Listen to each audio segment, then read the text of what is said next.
চাঁদপুরে জাহাজে 7 খুনের ঘটনায় কুল কিনারা পাচ্ছে না নৌপুলিশ। বিচার দাবিতে শ্রমিকদের বিক্ষোভ, পরিস্থিতি থমথমে। খুনিদেরকে দ্রুতগতিতে ধরে এনে আইনের আওতায় যদি আনতে না পারে, ইনশাআল্লাহ আমরা 26 তারিখ দিবাগত রাত্রি 12টা 1 মিনিট থেকে আদৌ কাজ করবো কি করবো না। ডক্টর ইউনূসের সঙ্গে যুক্তরাষ্ট্রের নিরাপত্তা উপদেষ্টার ফোন আলাপ, বাংলাদেশের পাশে থাকার ঘোষণা, হোয়াইট হাউসের বিবৃতি। 17 বছর কারাভোগের পর মুক্তি পেলেন বিএনপির ভাইস চেয়ারম্যান পিন্টু, দুর্নীতিবাজদের বিরুদ্ধে ফখরুলের হুঁশিয়ারি। পদ্মা সেতু হয়ে ছুটল জাহানাবাদ ও রূপসী বাংলা এক্সপ্রেস, কমল দূরত্ব, বাঁচল খরচ, দ্রুত গন্তব্যে পৌঁছায় যাত্রীদের উচ্ছ্বাস। তো কম সময়ে আমরা ঢাকা যাব, এটা আমাদের জাস্ট একটা স্বপ্ন ছিল। সকাল 6টা থেকে আমরা 10টার আগেই পৌঁছে যাবো ঢাকাতে। আগে যেতে 6-7 ঘন্টা সময় লাগতো, তখন খুব কষ্ট হতো বসে দেখতে, কিন্তু এখন 2.5 ঘন্টা ট্রেনে খুব ভালো লাগতেছে। আশুলিয়ায় লাশ পোড়ানোর ঘটনায় সাবেক এমপি সহ 5 জনের বিরুদ্ধে গ্রেফতারি পরোয়ানা, 1 মাসের মধ্যে অগ্রগতির প্রতিবেদন। এবং সিরিয়ার নতুন প্রশাসনের সঙ্গে কাতার ও জর্ডানের বৈঠক, দেশ পুনর্গঠনে পাশে থাকার প্রতিশ্রুতি, অধিকার দাবিতে নারীদের বিক্ষোভ।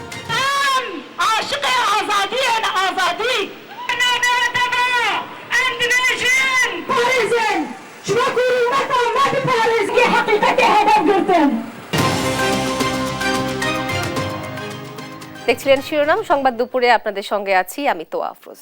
এখনো উদ্ঘাটন হয়নি চাঁদপুরে মেঘনায় সারবাহী জাহাজ আল বাখের হতে 7 জনকে হত্যার রহস্য।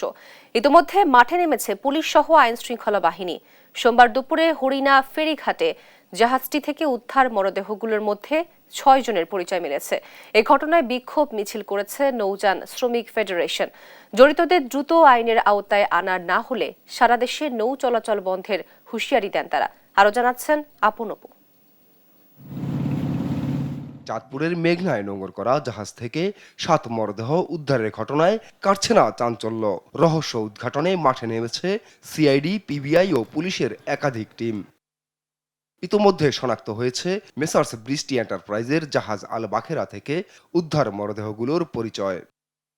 নিহতরা হলেন জাহাজের মাস্টার কিবরিয়া, ইঞ্জিন চালক সালাউদ্দিন, সুকানি আমিরুল মুন্সি, গ্রিজার সজিবুল, আজিজুল ও মাজেদুল ইসলাম। জানা যায়নি নিহত একজনের নাম। আর আহত হলেন জুয়েল। আহত ও নিহত ব্যক্তিদের বাড়ি ফরিদপুর ও নড়াইল জেলায়। বৃষ্টি এন্টারপ্রাইজের আরেক জাহাজ মুগনি 3-এর মাস্টার বাচ্চু মিয়া জানান, সার বহনকারী আল বাখেরা রোববার সকাল 8টায় চট্টগ্রাম ছাড়ে। রাতে বিচ্ছিন্ন হয়ে পড়ে যোগাযোগ। পরে মালিক পক্ষের নির্দেশে মুগনি 3 জাহাজটি মাওয়া থেকে ঘটনাস্থলে গিয়ে বাখেরাকে দেখতে পায়। জাহাজে গিয়ে সবাইকে রক্তাক্ত অবস্থায় পড়ে থাকতে দেখে কল দেয় 999-এ। করে একজনকে প্রাথমিক চিকিৎসা দিয়ে পাঠানো হয় ঢাকায়। এটিকে পরিকল্পিত হত্যাকাণ্ড দাবি করে দ্রুত বিচার চেয়েছেন নিহতের স্বজনরা। ওনার আঘাতগুলো দেখে প্রত্যেকটা একই সাইডে আঘাত করা, হাতে অন্য কোনো জায়গায় স্পর্শ বা অন্য কোনো কাটা ছিঁড়া নাই, সেটা দেখে মনে হলো এটা একটা পরিকল্পিত একটা হত্যাকাণ্ড। আমাদের একটাই দাবি আপনাদের মাধ্যমে, সেটা হচ্ছে আমরা এই ঘটনার সুষ্ঠু বিচার চাই এবং এই ধরনের ঘটনা যাতে পুনরাবৃত্তি না ঘটে। আমার ভাইয়ের অনেক স্বপ্ন ছিল 10 তারিখে মেয়েটার বিয়ে দিয়ে সে দিতে পারলো না। ঘাতক সন্ত্রাসীর কারণে তাকে নৃশংসভাবে হত্যা করা হলো। আমি এর সুষ্ঠু বিচার চাই। এদিকে নিহত ও আহত প্রত্যেক পরিবারকে 20 লাখ টাকা করে সহায়তার দাবি জানিয়েছেন নৌযান পরিবহন শ্রমিকরা। মঙ্গলবার সকালে চাঁদপুর লঞ্চঘাটে বিক্ষোভ মিছিল ও সমাবেশ করে। এ সময় দ্রুত হত্যাকাণ্ডের বিচারও দাবি করেন নৌ শ্রমিকরা। পুলিশ জানায় মাঠে নেমেছে তদন্তকারী দল। দ্রুতই উদ্ঘাটন হবে রহস্য। যেহেতু ওই জাহাজে 8 জন নাবিক ছিলেন এবং এই একজনই মাত্র এখন বেঁচে আছেন, তো আমরা অল্প সময়ের মধ্যে তার সাথে কথা বলতে সক্ষম হব এবং আমরা এই হত্যাকাণ্ডের মোটিভ বের করতে সক্ষম হব, এটা আমরা প্রত্যাশা করছি। চাঞ্চল্যকরে হত্যা রহস্য উদ্ঘাটনে কার্যকর ব্যবস্থা নেবে প্রশাসন, এমনটাই চাওয়া ভুক্তভোগীদের স্বজন ও এলাকাবাসীর। নিউজ ডেস্ক, দেশ টিভি। মেঘনা জাহাজে 7 জনকে হত্যার ঘটনায় তোলপাড় চলছে চাঁদপুরে। ময়নাতদন্তের জন্য মরদেহ রাখা হয়েছে মর্গে, আর হত্যার রহস্য উদ্ঘাটনে কাজ করছে পুলিশ। পরিস্থিতি জানাতে সরাসরি যুক্ত হচ্ছেন সহকর্মী শরীফ আহমেদ। শরীফ, হত্যাকাণ্ড নিয়ে নতুন কিছু জানতে পেরেছেন কিনা, আর স্বজনদের কাছে এখন মরদেহ হস্তান্তর করা হবে কি জানাবেন।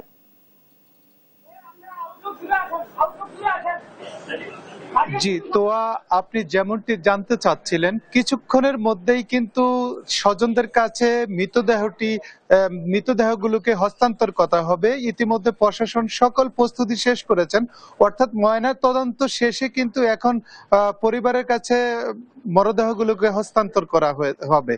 আমরা কিন্তু কথা বলেছি কিছুক্ষণ আগে চাঁদপুর ৯ অঞ্চলের যিনি পুলিশ সুপার সৈয়দ মুশফিকুর রহমানের সাথে। তিনি আমাকে জানিয়েছেন আসলে তারা কিন্তু নিরলসভাবে কাজ করছেন, অর্থাৎ নৌ পুলিশের একাধিক টিম, সিআইডি, পিআইবি এবং পুলিশের ঊর্ধ্বতন কর্মকর্তারা কিন্তু এই ঘটনায় একাধিক টিম গঠন করে কিন্তু তারা মাঠে নেমে পড়েছেন এবং তারা কিন্তু ঘটনা উদ্ঘাটনের দ্বার প্রান্তে এসেছেন এবং তারা বলছেন তারা অনেকগুলো ঘটনা কিন্তু জেনেছেন, অর্থাৎ তারা ধারণা করছেন যে খুনি জাহাজের মধ্যেই কিন্তু ছিল এবং সেই জাহাজের মধ্যে তাদেরকে যারা নিহত হয়েছেন তাদেরকে চেতনাশত ঔষধ খাইয়ে কিন্তু তাদেরকে ঘুম পাড়িয়ে রাখা হয়েছে এবং ঘুমের মধ্যে তাদেরকে কিন্তু কুপিয়ে জখম করা হয়েছে, যেটি তিনি কিছুক্ষণ আগে আমাকে জানিয়েছেন। এর পাশাপাশি তিনি আশা করছেন যে দ্রুত সময়ের মধ্যে, অর্থাৎ যে জুয়েল আহত অবস্থা রয়েছে, গুরুতর আহত অবস্থায়, তার কিন্তু ঢাকায় অস্ত্রোপচার করা হয়েছে। ডাক্তাররা বলেছেন সে 24 ঘন্টা পর আশা করছেন যে কথা বলতে পারবে। তার অবস্থা একটু উন্নতি হচ্ছে, অর্থাৎ তার অবস্থা উন্নতি হলেই কিন্তু এই ঘটনা সম্পর্কে তারা জানতে পারবেন এবং ঘটনা উদ্ঘাটন করতে পারবেন। আরেকটা বিষয় হচ্ছে, গতকালকে কিন্তু জুয়েলের কাছ থেকে তারা কিছু তথ্য পেয়েছেন, সেগুলোর আলোকে কিন্তু পুলিশ এগোচ্ছে, অর্থাৎ তথ্য প্রযুক্তি এবং বিভিন্ন মাধ্যম ব্যবহার করে কিন্তু পুলিশ এই হত্যাকাণ্ড উদ্ঘাটনের চেষ্টা অব্যাহত রেখেছেন। তো আশা করছেন দ্রুত সময়ের মধ্যে এই রহস্য উদ্ঘাটন হবে। তোহা, এই ছিল চাঁদপুর মর্গ থেকে আমার কাছে সর্বশেষ। শরীফ, আপনাকে ধন্যবাদ। চাঁদপুর হত্যাকাণ্ডের বিষয়ে সর্বশেষ জানাচ্ছিলেন আমাদের সহকর্মী শরীফ আহমেদ। এদিকে মেঘনায় জাহাজে হত্যাকাণ্ডের শিকার 7 জনের মধ্যে 2 জনের বাড়ি নড়াইলে। তাদের পরিবারে চলছে মাতম। উপার্জনক্ষম ব্যক্তিকে হারিয়ে দুঃখের সাগরে ভাসছে স্বজনরা। হত্যাকারীদের দ্রুত শনাক্ত করে দ্রুত গ্রেফতারের দাবি তাদের। নড়াইল থেকে সহকর্মী শরীফুল ইসলামের পাঠানো তথ্যচিত্রে মোহাম্মদ আলাউদ্দিনের রিপোর্ট। ছিলেন পরিবারের উপার্জনক্ষম ব্যক্তি, তাকে হারিয়ে তাই এমন শোক বইছে পরিবারে। চাঁদপুরে মেঘনায় জাহাজে হত্যাকাণ্ডের শিকার হন 7 জন। তাদের মধ্যে সালাউদ্দিনের নড়াইলের বাড়িতে চলছে এমন আহাজারি। লোহাগড়া উপজেলায় 11 নলি গ্রামের বাসিন্দা সালাউদ্দিন ফকির, যিনি ছিলেন জাহাজটির চালক। তিনি প্রায় 20 বছর ধরে জাহাজে চাকরি করছেন। গেল 14 ডিসেম্বর সালাউদ্দিন বাড়ি থেকে কর্মস্থলে যান। পরিবারের সঙ্গে গেল 22 ডিসেম্বর রাতে কথা হয়। এরপর দিন সোমবার থেকে তার সঙ্গে আর যোগাযোগ হয়নি পরিবারের। আব্বু ফোন দিছিল আমাকে, ফোন দিয়ে বলতেছিল যে আমি জাহাজ চলে তোমাকে পরে ফোন দিবানি। আমি বললাম আচ্ছা ঠিক আছে। তারপরে সকালে কন্ট্যাক্ট করার চেষ্টা করেছি, তারপর আর কন্ট্যাক্ট করতে পারি নাই। এর পরিবারে 6 জন লোক আছে, ছোট বড় দিয়ে, মা দিয়ে, স্ত্রী দিয়ে, সন্তান আছে। তা এই টাকা দিয়েই সংসার চলতো। যে করছে তার আমরা উপযুক্ত বিচার চাই। স্বামীর সঙ্গে ভিডিও কলে শেষ কথা হয় স্ত্রী নার্গিসের। সোমবার জানতে পারেন তিনি মারা গেছেন। রবিবারের দিন আমার সাথে আসরের সময় কথা হয়েছে ভিডিও কলে। কথা বলার পরে আমি রাত 9:30 আমার ফোন দিয়েছে, আমি ধরতে পারিনি। সে ফোন ঘুমাই গেছিলাম। পরে আমি সেই ফোন দেখে ফোন দিচ্ছি রাত্রে, আর ফোন ধরতেছে না। মনে করি ডাকাতিরা ধরিছে না কি হয়েছে, আবার হার্টে সমস্যা, অসুস্থ হয়েছে। আমি সেই সময় খোঁজে বার হয়ে গেছি। বার হয়ে আমি দৌড়াতে বাজারে চলে গেছি। যাই আমার এক বাছুর কাছে, তুই আর বাজারে যাস নে, সে আর নেই, সে মরে গেছে।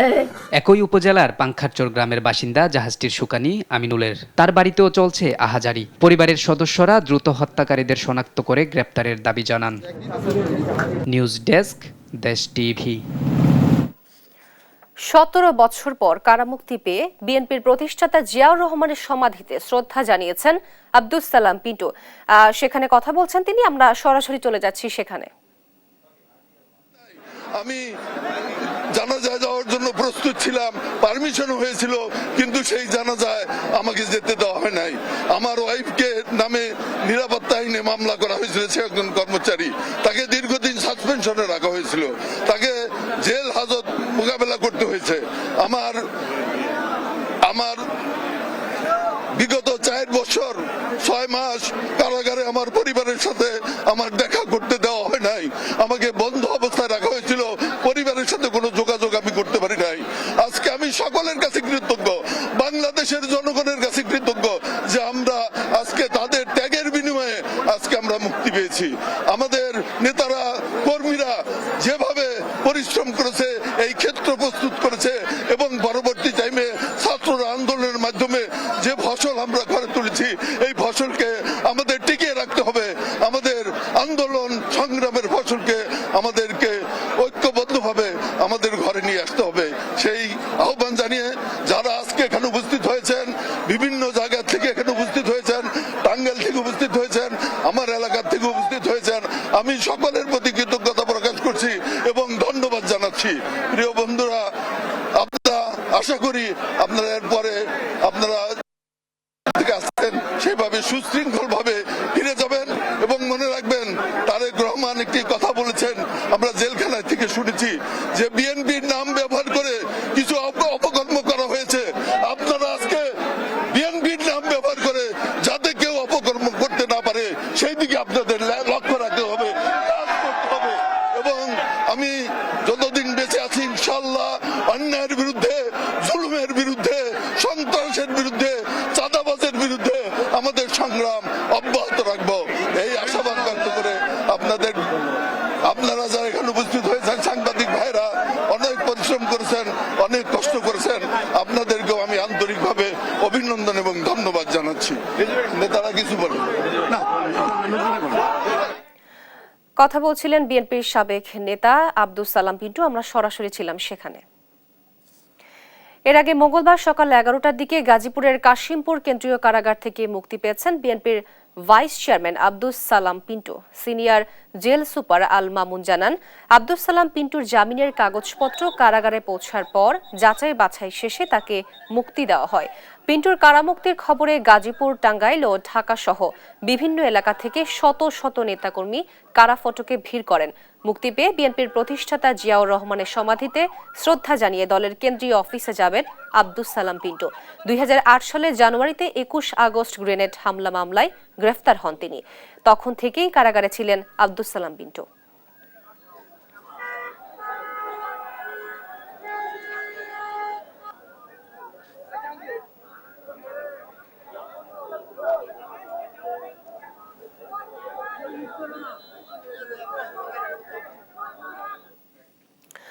সন্ত্রাসী গণহত্যায় জড়িত এবং দুর্নীতিবাজ কেউ বিএনপিতে ঠাঁই পাবে না বলে জানিয়েছেন দলটির মহাসচিব মির্জা ফখরুল ইসলাম আলমগীর। মঙ্গলবার দুপুরে ঠাকুরগাঁও প্রেস ক্লাব চত্বরে দুস্থ ও অসহায় মানুষদের মাঝে কম্বল বিতরণ উদ্বোধন অনুষ্ঠানে সাংবাদিকদের প্রশ্নের জবাবে তিনি এসব কথা বলেন।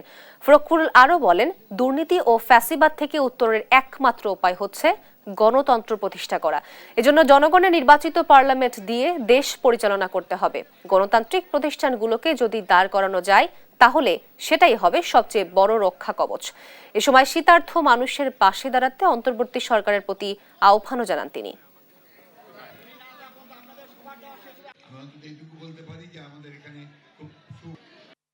নির্দেশ দেওয়া আছে, চেয়ারম্যান সাহেব বলেছেন যে আমরা এই মুহূর্তে যারা সন্ত্রাসী, যারা গণহত্যার সঙ্গে জড়িত হয়েছিল, যারা হত্যা করেছে, দুর্নীতির সঙ্গে জড়িত, তাদের কাউকে বিনতে না হবে। একমাত্র উপায় হচ্ছে দুর্নীতি ফ্যাসিবাদ থেকে উত্তরণ, একমাত্র উপায় হচ্ছে একটি গণতন্ত্রকে প্রতিষ্ঠিত করা, রেস্টোরেশন অফ ডেমোক্রেসি। জনগণের যে শাসন, সেই শাসনকে স্থাপিত করতে হবে। অর্থাৎ জনগণের যে পার্লামেন্ট, জনগণের যে নির্বাচিত যে পার্লামেন্ট, সেই পার্লামেন্ট দিয়ে দেশ পরিচালনা করতে হবে, সেই সরকার দিয়ে দেশ পরিচালনা করতে হবে। জানি তো অন্য কোনো উপায় আছে বলে আমার জানা নেই। শুরু হলো ঢাকা থেকে পদ্মা সেতু হয়ে খুলনা ও যশোর পর্যন্ত যাত্রীবাহী ট্রেন চলাচল। মঙ্গলবার বেলা 11:15টার দিকে খুলনা থেকে ঢাকায় পৌঁছেছে নতুন জাহানাবাদ এক্সপ্রেস। আর 11টার পর ঢাকা থেকে বেনাপোল অভিমুখে ছেড়ে যায় Rupashi Bangla express. Dhaka railway station আনুষ্ঠানিক যাত্রা উদ্বোধন করেন রেলপথ মন্ত্রণালয়ের উপদেষ্টা ফজলুল কবির খান। পদ্মা সেতু হয়ে কম খরচ ও সময়ে গন্তব্যে যেতে পেরে উচ্ছ্বসিত যাত্রীরা। সহকর্মী নূর ইসলাম রকিকের সঙ্গে নিয়ে হাসান মাহমুদের রিপোর্ট। মঙ্গলবার সোয়া 11টায় ঢাকা থেকে বেনাপোলের উদ্দেশ্যে যাত্রা করে রূপসী বাংলা এক্সপ্রেস ট্রেন যোগাযোগে নতুন দিগন্ত উন্মোচন হলো দক্ষিণ পশ্চিমাঞ্চলে। 4.5 ঘন্টায় ঢাকা থেকে বেনাপোলে যাতায়াতের সুযোগ পেয়ে উচ্ছ্বসিত যাত্রীরা। ঢাকা থেকে খুলনা রূপসী বাংলার মাধ্যমে খুলনা বেনাপোল যেতে পারবে অনেক যাত্রী। আলহামদুলিল্লাহ খুবই স্বল্প সময়ের ভিতরে আমরা আসছি। আগে যেতে 6-7 ঘন্টা সময় লাগতো, তখন খুব কষ্ট হতো বসে দেখতে, কিন্তু এখন 2.5 ঘন্টা ট্রেনে খুব ভালো লাগতেছে। এর আগে ভোর 6টায় খুলনা থেকে ঢাকার উদ্দেশ্যে যাত্রা করে জাহানাবাদ এক্সপ্রেস। সকাল 11:15টায় ঢাকা রেলওয়ে স্টেশনে পৌঁছায় ট্রেনটি। ভোগান্তিহীন যাত্রায় খুশি যাত্রীরা। খুব ভালো লেগেছে, প্রথম ট্রেনে যাত্রী হতে পারে খুবই খুশি আমরা। বাসের থেকে ট্রেনের ভ্রমণটা অনেক বেশি আরামদায়ক ছিল, আর ছেলে মেয়ে নিয়ে যেহেতু আসছি খুবই স্বস্তিরও ছিল। ফার্স্ট এর জন্য জানি না, রিটার্ন ক্লিনও ছিল, সব ওকে ছিল। ট্রেন জার্নিটা বাসের চেয়েও স্মুথ এবং ব্যাপার থেকে সিকিউর। খুবই অল্প সময়ের ভিতরে আমরা চলে আসছি। কমলাপুরে তাদের স্বাগত জানান রেল উপদেষ্টা মোহাম্মদ ফজল কবির খান আর উদ্বোধন করেন রূপসী বাংলা ট্রেনের যাত্রা। বলেন, রেল খাতকে আর ভর্তুকি দেওয়া হবে না, এজন্য ব্যয় কমিয়ে আনার পরামর্শ দেন উপদেষ্টা। রেলকে তার আয় দিয়ে তার ব্যয় নির্বাহ করতে হবে। সব খাতেই কিন্তু ভর্তুকি দিতে হচ্ছে, এই ভর্তুকি আর কত দেওয়া যাবে? তো এই জন্য আমাদেরকে ব্যয় সাশ্রয়ী হতে হবে। ব্যয় সাশ্রয়ী হতে হবে আমাদের পরিকল্পনায়, ব্যয় সাশ্রয়ী হতে হবে আমাদের ব্যয়ে। এই ব্যয় যদি কমানো না যায় তাহলে আমাদের যে রেল সেবা দেওয়ার আমাদের প্রত্যাশা, সেটা আমরা পূরণ করতে সক্ষম হব না। রেলপথ নির্মাণে ভারত সহ আশেপাশের দেশের চেয়ে ব্যয় অনেক বেশি হয়েছে বলেও জানান উপদেষ্টা। আমাদের যেমন যে কোনো প্রকল্পেরই ব্যয় আপনি দেখবেন যে তুলনামূলকভাবে ভারতের তুলনায় কিংবা আশেপাশের দেশের তুলনায় অনেক বেশি। হাসান মাহমুদ, দেশ টিভি, ঢাকা। জুলাই আগস্ট গণ আন্দোলন আশুলিয়ায় 6 শিক্ষার্থীর মরদেহ পুড়িয়ে ফেলার মামলায় ঢাকা 19 আসনের সাবেক সংসদ সদস্য সাইফুল ইসলাম সহ 4 পুলিশ কর্মকর্তার বিরুদ্ধে গ্রেফতারি পরোয়ানা জারি করেছেন আন্তর্জাতিক অপরাধ ট্রাইব্যুনাল। মঙ্গলবার ট্রাইব্যুনালের চেয়ারম্যান বিচারপতি গোলাম মর্তুজা মজুমদারের নেতৃত্বে 3 সদস্যের ট্রাইব্যুনাল এ আদেশ দেন। পরে গণমাধ্যমকে ট্রাইব্যুনালের প্রধান প্রসিকিউটর তাজুল ইসলাম বলেন, গেল 5 আগস্টে 6 শিক্ষার্থীকে গুলি করে হত্যার পর পরিকল্পিতভাবে লাশ পুড়িয়ে দেওয়া হয়েছে। তখনকার সাভার আশুলিয়া সংসদ সদস্য সাইফুল ইসলামের সম্পৃক্ততা পাওয়ায় তার বিরুদ্ধে গ্রেফতারি পরোয়ানা চাওয়া হয়। এছাড়া নাম গোপন রেখে আরও 4 পুলিশ কর্মকর্তার বিরুদ্ধেও গ্রেফতারি পরোয়ানা জারি করা হয়েছে। এ সময় সাবেক প্রধানমন্ত্রী শেখ হাসিনাকে ফিরিয়ে আনা গেলে বিচার কাজ আরও সহজ হবে বলে জানান তাজুল ইসলাম। আশুলিয়া এলাকায় 5ই আগস্ট তারিখে 6 জন ছাত্রকে গুলি করে হত্যা করা হয়, শহীদ করা হয়। সেই লাশগুলোতে পেট্রোল এনে বোতল ভরে এক জায়গা থেকে পেট্রোল আনে একজন, আরেকজন এই পেট্রোলটা ঢালে, আরেকজন ম্যাচ নিয়ে আসে, তারপরে আগুন দিয়ে জ্বালিয়ে দেওয়ার চেষ্টা করা হয় গাড়ি সহ। এই লাশ পোড়ানোর ঘটনার সাথে সেই সময় কর্মরত 4 জন পুলিশ অফিসারকে আমরা শনাক্ত করেছি। এই 4 জন আর সাইফুল ইসলাম ঢাকা 19-এর এমপি সেই সময়ের, তার বিরুদ্ধে আমরা গ্রেপ্তারি পরোয়ানা জারির জন্য আবেদন করেছিলাম। আদালত গ্রেপ্তারি পরোয়ানা জারি করেছেন আজকে। যারা অপরাধের একদম মাস্টার মাইন্ড ছিলেন, একদম টপে যারা আছেন, তাদেরগুলোকে আমরা আগে নিয়ে আসছি, ক্রমান্বয়ে আমরা নিচের দিকে যাব। সুতরাং কাউকে আশাহত হওয়ার প্রয়োজন নাই। দেখছেন সংবাদ দুপুর। বঙ্গবন্ধু নব থিয়েটার নির্মাণে শেখ হাসিনার বিরুদ্ধে দুর্নীতির 3 মামলায় পুনরায় তদন্ত শুরু করেছে দুর্নীতি দমন কমিশন। 111-এর সরকার শেখ হাসিনার বিরুদ্ধে 3 মামলা করলেও পরে দায়মুক্তি পান তিনি। 2001 সালে ক্ষমতা ছাড়ার 2 দিন আগে বিধি অমান্য করে বঙ্গবন্ধু শেখ মুজিবুর রহমান নব থিয়েটার প্রকল্পের অনুমোদন দেন শেখ হাসিনা।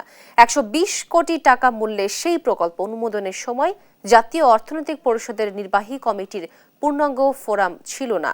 ফলে সম্পূর্ণ বেআইনিভাবে সেই কমিটির অনুমোদন দেওয়া ও প্রকল্পে পছন্দের ঠিকাদারকে কাজ পাইয়ে দেওয়ার অভিযোগে তৎকালীন দুর্নীতি দমন ব্যুরো 2002 সালে মামলা করে। অন্যদিকে পদ্মা সেতু দুর্নীতি ষড়যন্ত্র মামলা পুনরায় তদন্ত শুরু করেছে দুদক।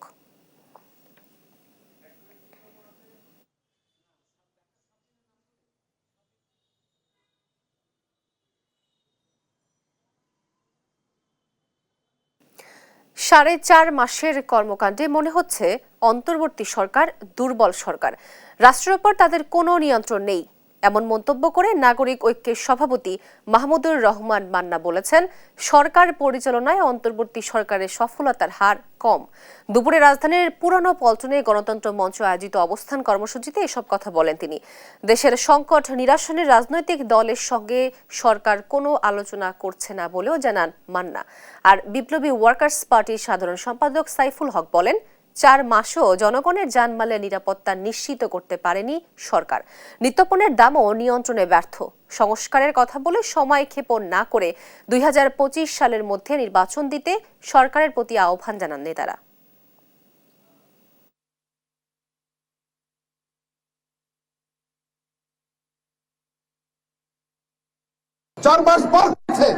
দুর্নীতির বিরুদ্ধে অনেক কথা বলছেন, কিন্তু 4 মাসে কোন লুটেরা, কোন দুর্বৃত্ত এখনো আমরা হতে দেখি নাই।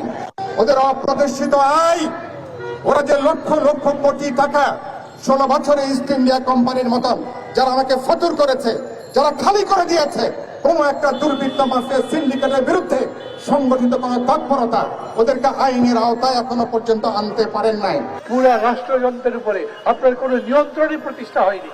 এই রকম একটা দুর্বল সরকার কিন্তু আমরা আগে দেখিনি। কেবল ব্যাপক জনসমর্থন আছে, আমিও সমর্থন করি। কেন? আমি চাই না আবার স্বৈরাচার তার মাথা ঢোকাবার সুযোগ পাক। আমি চাই না আবার সেই আগের দিনের ওই 53 বছরের যে বাংলাদেশ ছিল সেই বাংলাদেশ ফিরে আসুক। তাই আপনাদের উপরে আশা রাখতে চাই। শ্রমিক অসন্তোষ রোধে প্রয়োজন মালিক শ্রমিক স্থিতিশীল সম্পর্ক তৈরি করতে কাজের অনুকূল পরিবেশ থাকতে হবে নিয়মিত আইনি দলিল। সকালে ডিআরইউতে আয়োজিত গার্মেন্টস সেক্টর শ্রম সম্পর্ক নিয়ে করা এক আলোচনা সভায় এসব কথা বলেন শ্রম সংস্কার কমিশনের প্রধান সৈয়দ সুলতান উদ্দিন আহমেদ। জানান, গার্মেন্টস সেক্টর নিয়ে যথেষ্ট গবেষণা হয়েছে, সমস্যাও চিহ্নিত, এখন তা বাস্তবে প্রয়োগ করতে হবে। আর শ্রমিক নেতারা বলেন, নিয়মিত বেতন পরিশোধ নিয়ে 70% শ্রমিক অসন্তোষ রয়েছে। একই সঙ্গে শ্রমিক ইউনিয়ন নিয়ে মালিকপক্ষের নেতিবাচক ধারণা পরিবর্তনের আহ্বান জানান তারা।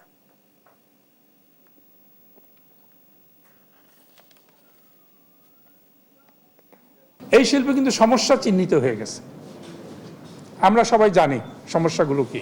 আপনি যতবার আলোচনায় বসবেন দেখবেন সমস্যাগুলো একদম আমাদের শ্রমিকও বলতে পারে, একজন তৃণমূল পর্যায়ের কর্মীও বলতে পারে, একজন বিশেষজ্ঞও বলতে পারে। কারণ প্রচুর গবেষণা হয়েছে এখানে, এত গবেষণা হয়েছে যে গবেষণার রিপোর্টগুলো জন্য একটা বিল্ডিং দরকার এখন। এবং এই সমস্যাগুলো অ্যাকসেপ্ট করেছে মালিক শ্রমিক সবাই, এমন না যে তারা অ্যাকসেপ্ট করে না।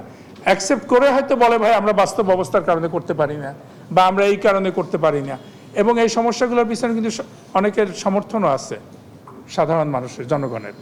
এখন আমাদের বের করতে হবে যে এই সমস্যাগুলো একটা চেকলিস্ট করে কিভাবে আমরা 10টা ভাগ করতে পারি। 100 সমস্যা যদি হয় 10টা কালকেই ঠিক করা যায়।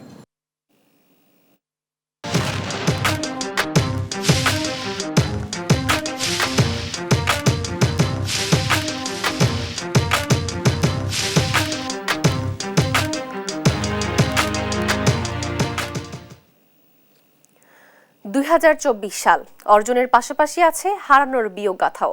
চলে গেছেন অনেক গুণীজন, সে তালিকায় আছেন রাষ্ট্রপতি থেকে শুরু করে আলোচিত রাজনীতিক। 24-এ হারানোর বিয়োগ গাথা জানাচ্ছেন হাসান মাহমুদ। শেষ হতে চলল আরও একটি ক্যালেন্ডারের পাতা। নানা উত্থান পতনের মধ্য দিয়ে গিয়েছে বাংলাদেশের 2024। এ সময় বাংলাদেশ হারিয়েছে অসংখ্য গুণীজনকে। এবছর 5 অক্টোবরে মারা যান সাবেক রাষ্ট্রপতি ডাক্তার AQM বদরুদ্দোজা চৌধুরী। পেশায় চিকিৎসক হলেও দেশের রাজনীতি ও সংস্কৃতিতে তার অবদান ছিল অসামান্য। 21 ডিসেম্বর শেষ নিঃশ্বাস ত্যাগ করেন দেশের খ্যাতিমান সাংবাদিক, শিক্ষক ও প্রাবন্ধিক, 21-এ পদকপ্রাপ্ত ভাষা সৈনিক আব্দুল গফুর। চলতি বছর 11 মে পরপারে পাড়ি জমান কমিউনিস্ট আন্দোলনের প্রবাদ পুরুষ, তাত্ত্বিক ও বাংলা একাডেমি সাহিত্য পুরস্কার প্রাপ্ত লেখক হায়দার আকবর খান রণ। 5 আগস্ট শেখ হাসিনা পালানোর পর 16 অক্টোবর মারা যান আওয়ামী লীগের প্রেসিডিয়াম সদস্য মতিয়া চৌধুরী। হারানোর তালিকায় আছেন দেশের প্রখ্যাত দাবাড়ু গ্র্যান্ডমাস্টার জিয়াউর রহমান। গেল 13 ডিসেম্বর মারা যান প্রেম ও দ্রোহের কবি হেলাল হাফিজ।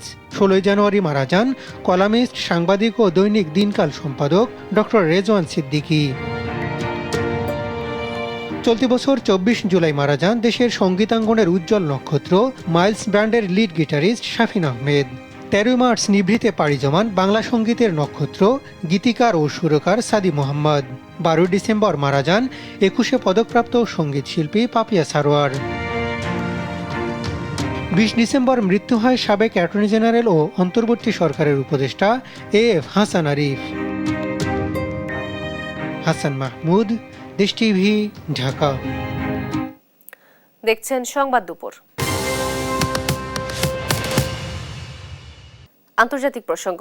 সিরিয়ার বিদ্রোহী সরকারের হাতে ক্ষমতা যাওয়ার পর কূটনীতিক পর্যায় থেকে দেশটিতে সফরে আসছে মধ্যপ্রাচ্যের বিভিন্ন দেশ, যার ধারাবাহিকতায় এবার জর্ডান ও কাতারের শীর্ষ কূটনীতিকরা দামেস্ক সফরে আসেন। সোমবার মধ্যপ্রাচ্যের দেশ দুটির সঙ্গে আলাদা বৈঠকে বসেন বিদ্রোহী প্রধান আহমেদ আল সারা। নাসরিন আক্তারের রিপোর্ট। স্যুট-টাই পরা এ যেন এক আধুনিক যুগের নেতা। একসময় ইসলামী পোশাক পরলেও এখন স্যুট-টাই পরে বিশ্বের কূটনীতিকদের সঙ্গে সাক্ষাৎ করছেন সিরিয়ার নতুন নেতা আল সারা। আবু মোহাম্মদ আল জোলানি নামেই বেশি পরিচিত তিনি। গণ অভ্যুত্থানের পর সিরিয়ার নতুন সরকারের সঙ্গে সম্পর্ক গড়তে যেন মুখে আছে বিভিন্ন দেশ। এটিকে সিরিয়ার জন্য নতুন যুগের সূচনা হিসেবে দেখছেন বিশ্লেষকরা। এবার সেই ধারাবাহিকতায় দামেস্ক সফরে আসেন জর্ডানের পররাষ্ট্রমন্ত্রী আইমান আল সাফাদি। সোমবার আল জাজিরাকে দেয়া সাক্ষাৎকারে জর্ডানের পররাষ্ট্রমন্ত্রী জানান, দেশ পুনর্গঠন প্রক্রিয়ায় সিরিয়ার ভাইদের পাশে থাকবে জর্ডান। এ সময় স্থিতিশীল ও নিরাপদ সিরিয়া তৈরিতে অন্তর্বর্তী সরকারকে সমর্থন দিয়ে যাওয়ার আশা পুনর্ব্যক্ত করেন জর্ডানের এই শীর্ষ কূটনৈতিক। আসাদ সরকারের পতনের পর এটি প্রথম কোনো আরব দেশের শীর্ষ কূটনৈতিক পর্যায়ের বৈঠক। সোমবার বিদ্রোহী নেতা আল সারার সঙ্গে অপর আরেকটি বৈঠক করেন কাতারের পররাষ্ট্র প্রতিমন্ত্রী মোহাম্মদ আল কৈফি। এ সময় সিরিয়ার জনগণের পাশে থাকার প্রতিশ্রুতি দেয় কাতার। বৈঠক শেষে সাংবাদিকদের সামনে আলোচনার বিষয়বস্তু নিয়ে কথা বলেন সিরিয়ার বিদ্রোহী নেতা আল সারা। অন্যদিকে সিরিয়ার নতুন সরকারের সঙ্গে আলোচনা করেছেন তুরস্কের পররাষ্ট্র মন্ত্রণালয়ও। সোমবার তুরস্কের প্রেসিডেন্ট রিসেপ তাইপ এরদোয়ান জানান, নিকট ভবিষ্যতে কোনো অবস্থানই থাকবে না কুর্দিশ ওয়ার্কার্স পার্টির। এ সময় তাদের বিরুদ্ধে তুরস্ক অভিযান চালিয়ে যাবে বলে হুঁশিয়ারি দেন এ নেতা। সিরিয়ার নতুন প্রশাসন যখন দেশ ঢেলে সাজাতে ব্যস্ত, এর বিপরীতে রয়েছে উদ্বেগও। নারীর অধিকার সমুন্নত রাখার দাবিতে দেশটির কামিশলি শহরে সোমবার বিক্ষোভে নামেন হাজার হাজার নারী। এতে অংশ নেয় কুর্দি, আরব ও সিরীয় বংশোদ্ভূত নারীরা। এছাড়া উত্তরে কুর্দি নিয়ন্ত্রিত অঞ্চলে তুরস্কের সামরিক তৎপরতা বন্ধেরও দাবি জানায় আন্দোলনকারীরা। নাসরিন আক্তার, নিউজ ডেস্ক, দেশ টিভি। দেখছেন সংবাদ দুপুর।